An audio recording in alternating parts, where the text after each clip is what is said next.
The Supreme Court has crossed the line that it should not cross. Professionals who cleverly use the law to commit illegal acts are called lawbreakers. There are many lawbreakers among legal experts such as judges, lawyers, and prosecutors who are well versed in the law. If former President Yoon Seok-yeol, who used all his legal knowledge to fool the people, is called the king of lawbreakers, then Supreme Court Justice Cho Hee-dae can be called the chief of lawbreakers. They find even the smallest details of the law that ordinary people cannot know, and cleverly evade the law or push through their claims. Lawbreakers commit illegal acts in the form of legal acts, that is, legal illegalities. The full bench led by Chief Justice Cho Hee-dae overturned the High Court's not guilty verdict and remanded the case with the intent to uphold the ruling regarding the violation of the Public Official Election Act by presidential candidate Lee Jae-myung. Let's take a look at the serious violations of law committed by the Supreme Court. The Supreme Court is not a place to re-examine facts. It should only determine whether there is an error in legal principles. However, the Supreme Court questioned the truthfulness of the facts determined by the appellate court and overturned them.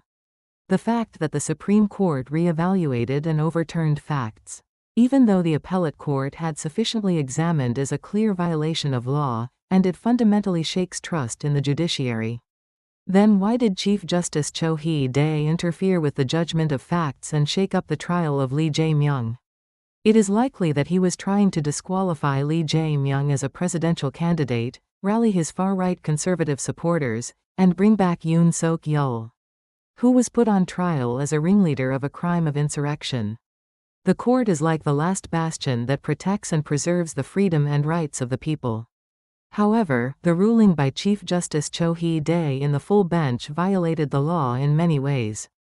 The Supreme Court should first review the case in a small bench, and then transfer it to the full bench only when necessary. However, this case was transferred to the full bench immediately after it was assigned without a small bench review. This is a serious violation of the right to judgment guaranteed by the Constitution. It makes no sense to review a case record of over 60,000 pages in just 10 days. Of course, it is normal for Supreme Court justices to read the opinions reviewed by the judicial researchers. But in this case, it is physically impossible for the judicial researchers to read the voluminous record of 60,000 pages.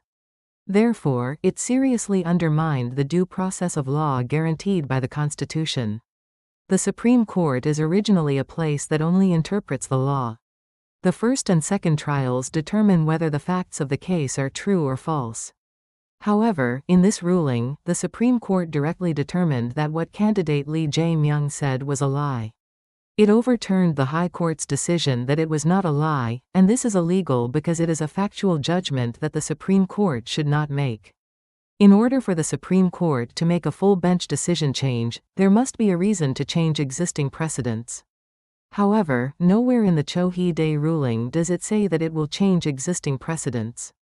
And yet, the decision to overturn the appellate court's not guilty verdict was an illegal decision that provided no reason. The Supreme Court's ruling that seeks to have a significant impact on the people's right to vote in deciding who to elect as president is unjust in itself.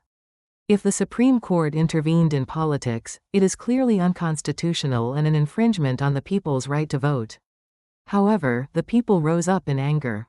The High Court, surprised by the momentum, postponed all trials related to the presidential candidates until after the election. The people rose up and blocked the declaration of martial law, and this time, they blocked judicial coup again.